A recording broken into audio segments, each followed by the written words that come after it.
ఇప్పుడు ఫుడ్ ఎంత అవైలబిలిటీ అంటే నువ్వు తల తిప్పకుండానే ఫుడ్ దొరుకుతుంది, చెయ్యట సాల్సినామంటే ఫుడ్ దొరుకుతుంది. కాబట్టి కంప్లీట్గా మారిపోయింది. అందువల్ల ఏం చేసేసినాము, ఇప్పుడు ఎక్కువ తింటావచ్చు. ఆ థ్రిఫ్ట్ జీన్స్ వచ్చి డెవలప్డ్ సెంచురీస్ ఇప్పుడు మనకు అనర్థం కలిగిస్తుంది. ఎందుకంటే ఫుడ్ అంతా అక్యూములేట్ అయిపోతుంది. ఆ ఫుడ్ ఏమని చేస్తుంది, ఫ్యాట్గా కన్వర్ట్ అవుతుంది.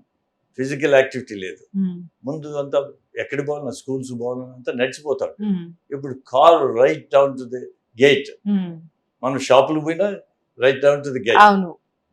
ఇట్లా అయిపోయింది. శారీరక శ్రమ లేదు, కంప్లీట్ గా వ్యాయామం లేదు, శ్రమ లేదు, రెండు లేదు.